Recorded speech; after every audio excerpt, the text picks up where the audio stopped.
Everybody's got a story. You just have to listen.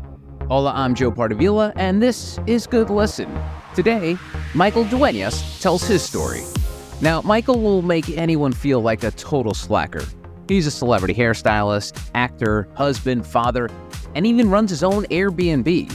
You know, you often hear celebs saying, it takes a village to look the way they do. Well, Michael is one of those village people. Not the YMCA guys, but you get the idea. So how does he do it all, and how did he get started down this path? Let's find out. Hey, Michael, how you doing? I'm well, man. How are you?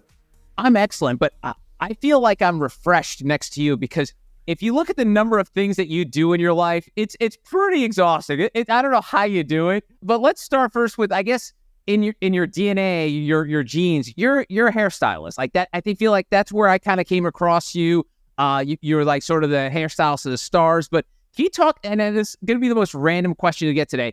Talk to me about your love of hair, because I feel like you have to love something to do something so well, and obviously you do it really well. So tell me about why you love it so much.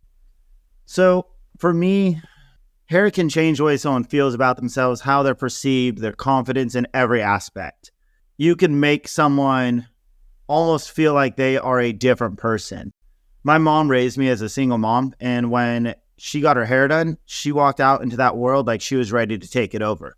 But I could watch her this is when perms were real big, and I could watch her when her perm was coming out, and she looked a little bit more defeated, and that she was going to go to work and it was going to be a little bit more of a struggle. And it kind of stemmed from there that you could truly change someone's life simply with just a haircut or hairstyle. Wow. And now, was your journey into being a stylist, was it organic in terms of like, because I love how you shared that story about your mother, but was that sort of like something like, oh shit, if that can do that to my mom, maybe I could do that for other people? Connect the dots for me there, Michael. Yeah, so I used to surf with two guys who owned a salon. I would go after surfing and watch them do hair, and it brought that same feeling that I saw my mom getting when she got her hair done for every woman or man that left that salon. And so it just kind of like flowed into that, like, I want to do this for people. I want to give people this like air of confidence of like, I am amazing. And I never thought of myself as an artist until I started doing hair. And it was the first time in my life, like, maybe this is my thing. And it kind of went from there. Wow. What were you doing before you found sort of quote unquote your calling here? Were you just like, were you just getting by, like just get jobs? What were you up to? So I always wanted to do hair, but I wasn't old enough to do it yet. And so we're going to date myself now. Okay. I did construction and I sold shoes. Sold shoes? Yeah, I worked for Vans and I worked at Converse. Oh, okay. I did construction. And I started working, man, this is not really legal, but I started working when I was 12 doing construction.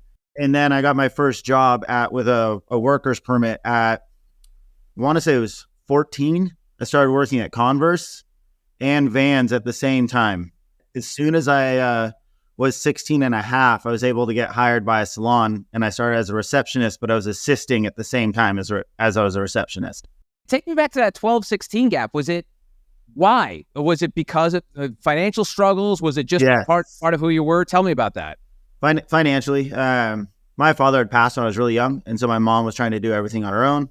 She had remarried to not a nice human being. We can leave it at that. And so we didn't really have funds for a long time growing up. We had like financial assistance basically and food stamps and stuff to kind of get by.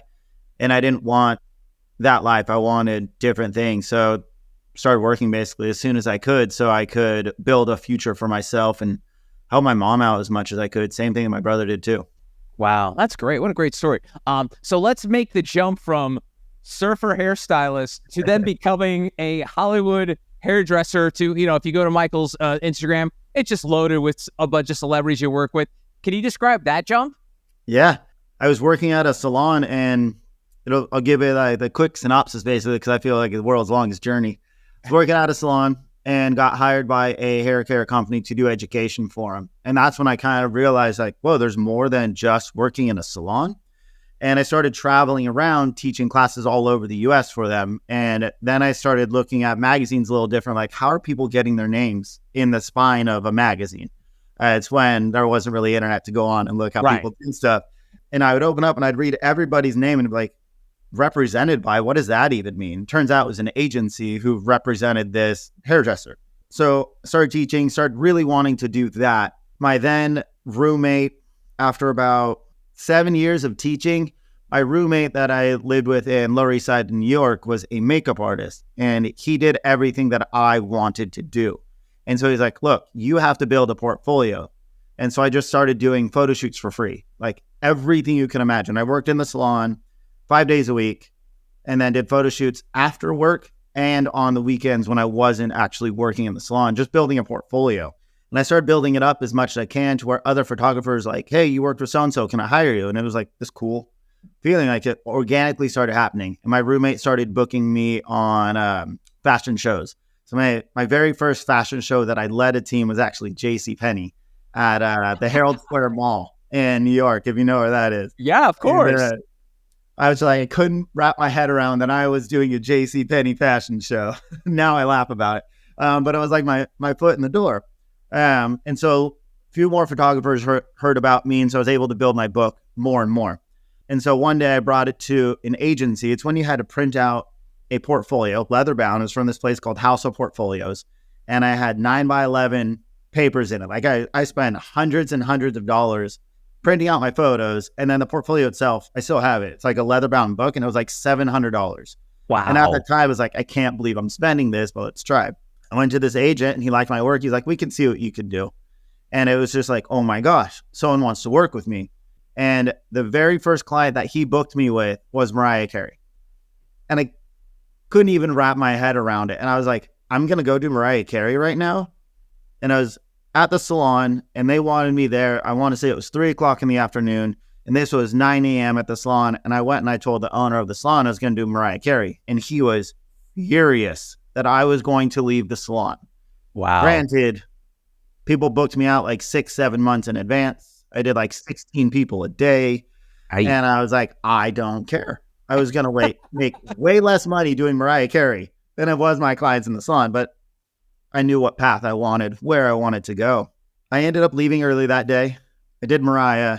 Then I continued to do Mariah every morning for like 5 days a week at like 5 a.m. or 5:30 a.m. And then I'd go to the salon. And then one day I walked in and the owner of the salon was like, hey, you need to make a choice. It's either me or Mariah.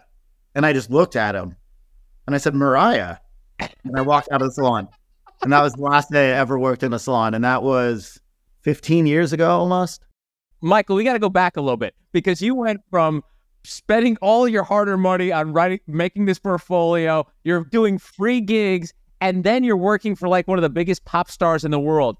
How did you wrap your brain around being able to process all that and then actually do a good job on Mariah's hair? Because that seems like, I mean, looking back at it now, you must be like, man, I don't know what I was thinking.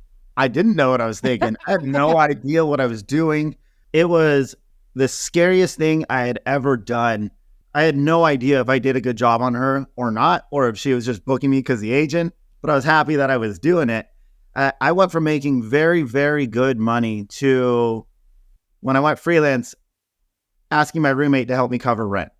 That was the huge shock of like, am I making the right decision? But that's what grew my hunger and my desire. Like, I got to get more clients. I got to do this. I got to make Mariah happy. And so I continued my education so I could get better at styling. And I used to take classes, and then I was still teaching classes just because if this one person booked me, who else is going to book me? How much bigger of a client can I get? Is there someone bigger? And just kind of worked as hard as I could and had such a desire to never work in a salon again. I made it my mission in life to never do that. And so it just kind of pushed me. I'm curious in terms of the way you were able to process it, because you were a grinder. You know, we've already talked about work construction, selling shoes, then getting a daily job where it was kind of secure. Like you said, you were booked out. People seem to enjoy you. You're doing a great job at a salon. But then you take this huge swing to become a freelancer, which, you know, for folks in the entertainment industry, it's basically a freelance job. Even if you're a movie star, you're still freelancing. You're a gig worker. To me, Michael, if you said that to me, that scares the living shit out of me. So how were you able to come to Jesus of like, oh my God, I'm leaving something that could be super steady to this is going to be really, really risky? It was terrifying. There was no thought process. It was pure stupidity, if we're being completely honest. I've been a daredevil my whole life, but everything's kind of been calculated. It's been like, okay, if I do this, this could potentially happen, but I'm going to do my best not to let it. And this was just like, yo, this is really cool. I'm going to do that. And I didn't think of, oh, I'm not going to be making almost $7,000 a week anymore. Okay. Like, that's a lot of money to walk away from when you're like 23 years old. That is a lot of money. I walked away like thinking, oh, this is going to be good. And I had been paying for my mom's car. I was paying a ton of money in rent. I was buying my brother clothes. I was just spending money like it was coming in left and right. Turns out that doesn't work out well when you have no money coming in. Right. One client doesn't support you. And I just needed to start that grind more. It was literally just a leap of faith of like, I'm going to make this work. There was no other choice. I was very unhappy in a salon. It was not good for my mental psyche. There was no amount of money that was going to make me not depressed from working in a salon. No amount of money. And it was terrifying. I mean, I went from like having a bank account I dreamed of to like, so that Wonder Bread is $1.75. Can I get that? You know, like I wasn't the best at saving at that age. Let's be honest. Wow, that's remarkable. All right, so I like to keep positive vibes on this pod. So, favorite Mariah story from working with her? Was something that stand out from your time with her? I'm not really supposed to talk about much. Okay. There's quite the stuff. NBA. I don't want to talk about dirty. I don't want to do any dirty laundry. But what's something good that you remember about her? She was always smiling, even when it was like 5 a.m. and you walk in. She had a huge smile on your face. And you're like, how are you smiling right now? It's 5 a.m. Like, it was wild, but always smiling. That's great. I mean, that's a Really great happy. quality because, you know, obviously she carries that diva mantle and she carries it with pride. But for someone like that, you would, if you were asked me 10 things that I would suspect, that would be the last thing I would think. She was a diva, don't get me wrong. But she was smiling through it. And you're like, okay. Because I was nervous as hell. I was this young kid, like, I'm going to go do Mariah Carey. Like, I grew up watching her, basically.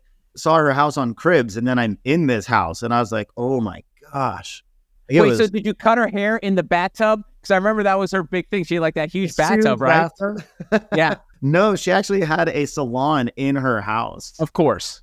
All right. So again, keeping positive vibes. If you go to your Instagram, obviously I mentioned ton of celebs. Favorite celeb you like working with on a consistent basis? Because I know there's a repeating theme if you do look at your feed. But do you have a couple that you're like, oh my god, I can't wait to work on this gig right now? Yeah, I'll backtrack a little because I think it makes a difference too. There's probably 4 people that I love working with or loved working with and kind of shaped and impacted me as I do hair and who I am kind of as a person. One of them was Lady Gaga. Working with her opened up my eyes to a whole new world, gave me more drive. Then Michael Caine and Anthony Hopkins were people I admired and turned out they're the nicest human beings on the planet. Anthony Hopkins played pranks in an elevator with me and other people. And I was like, this is amazing. I became pen pals with Michael Caine's wife. And I realized no matter how famous you are, these people are the nicest humans on the planet. Like, they're unbelievably nice. Those 3 are past clients that like changed kind of who I was and how I worked and saw the world a little bit. Cause I thought you reach fame and you're turned into a certain type of person. And they proved that completely wrong. Now, someone I like working the most with, he's been my client now for maybe 2 years or so. And he's just growing. He's getting bigger, but I get along with this man so much. His name is Billy Harris and he is on Ted Lasso. He lives in London. I probably laugh more with him than I do any client ever. I mean, I bring him mac and cheese because he can't get that in the UK, and he brings me UK cookies, and it's hilarious to me. I'm like, yo, here's your goods, man. And I sent him photos of him like seatbelted into the seat next to me like we're doing a drug deal, and it's mac and cheese. He's probably my number one right now that I enjoy working with the most. Like, that kid is funny as hell. Oh, that's great. Yeah, I do notice that you've worked with him a bunch lately. I need to go back to Anthony Hopkins pulling pranks in the elevator. Please, additional context. Okay, so I'm getting him ready for a press. I can't remember what movie I was doing him for. And at this time, he was doing something to where he was going to be like John Gotti. And I don't remember what happened to the project or if it came out. Like, this is quite a while ago, unfortunately. Yeah. We're in the elevator, completely full. And it's myself and him, and then just a whole bunch of random people. We're going down the elevator. He's on the opposite side. He just makes like dead eye contact with me, and he goes, "You see the cats over there? I just like to hang them." And he just stares at me, and I'm just like, don't know what to do. Did not know he's joking. The door's open, everyone's silent, and he just starts laughing. And he's like, "How was that impression?" And I was like, I had no idea what to do. Wait, so what impression was he doing? He was doing John Gotti's voice, and he just said the most random thing he could say to see what people did. I had no idea what to do. What was the response in the elevator when he did that? Oh, silent. No one said a word, and I just stared at him like, didn't know if he was losing it, didn't know what was happening, and he just started laughing as soon as the doors opened. And then there was like a sigh of relief from everyone, and everyone just starts laughing and looking at him. And he's like, "How was that voice?" And I was like, "Oh my gosh." Oh my God, that's hysterical. Yeah. So wait, Michael, what was the line he said? Yeah. Look at that what over there? Look at all the cats over there. I just like to hang them. And I think he's talking to like cool cats, like type of thing, like for 20 slang. I honestly had like no idea. But I remember it so well because I was just like, what? Oh my God. And so, and one more thing on the celebs you just talked about. So Lady Gaga, you said how the drive, and I mean, that's one of the things you hear about Lady Gaga. It's almost like I'm old enough to remember Madonna and how famous she was for her drive to be like the biggest star on the planet. And it sounds like a little bit of that rubbed off on you. What could you see tangibly? Because I know a lot of this is like intangible, that they have this inner drive. But what did you see on the surface of working her where you're like, oh my God, this woman just wants to be the best thing there is? Seeing where she came from, going to her apartment and where she was headed. And she was just so casual. I want to say it was like Born This Way album. She's like, "What photo do you like more? Because I'm having a hard time determining what's going to be the cover." And she was so casual and so nice about it, yet she's this huge superstar. At that moment, that's when I kind of saw like this drive of where she wanted to go, but she was taking it at such like a personal level and not above everyone else. And to me, that's a different type of drive that someone has because they know they're working for it and it's not just being handed to them.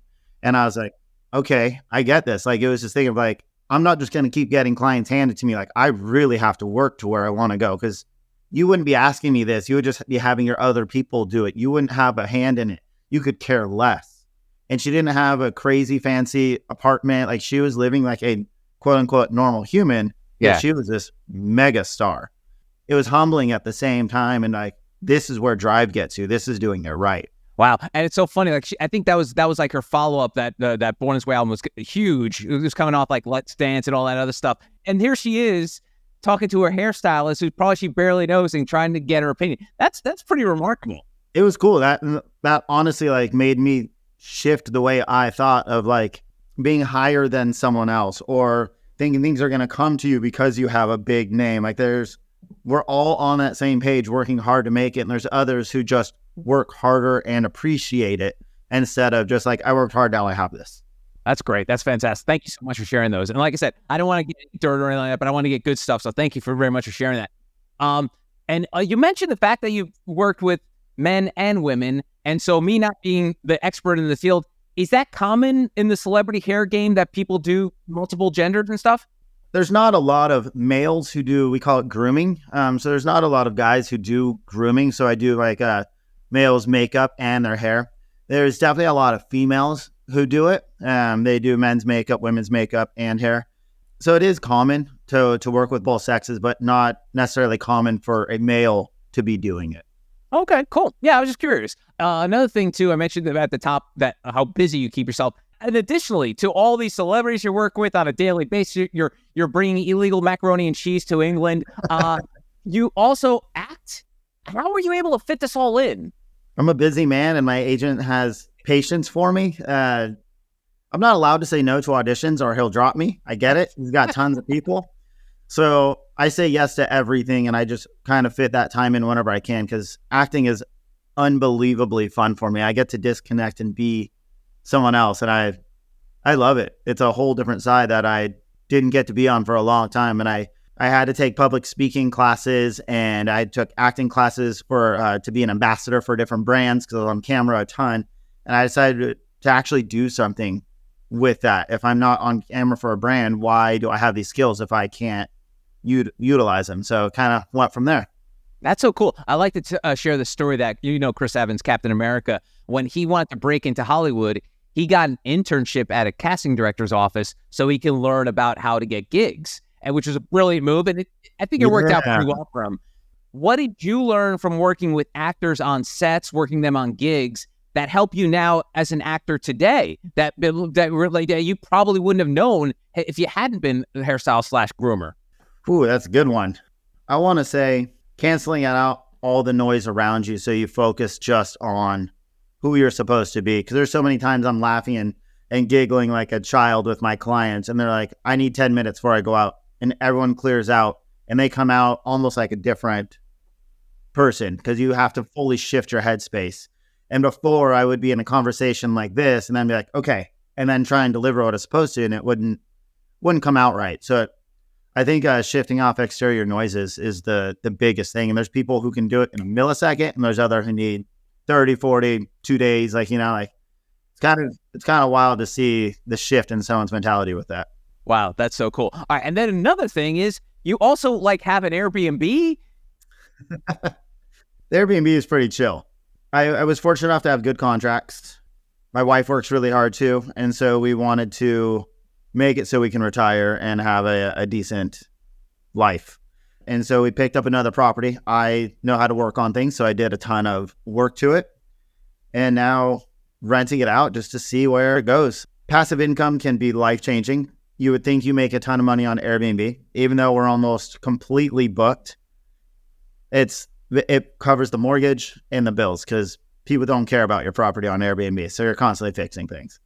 It's fun though. It's a learning lesson. And I love that house. It's just outside of Joshua Tree. So we bought in 29 Palms.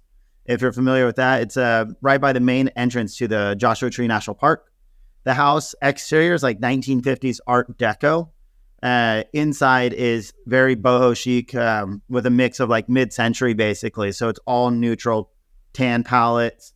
The shower is all like, I love the master shower. It's all almost looks like wood tile wrapped around the entire thing. 2 shower heads coming at you. Wanted to make it like a resort and have it be like a spa. And it's fully fenced in, 2.5 acres. You have mountain views.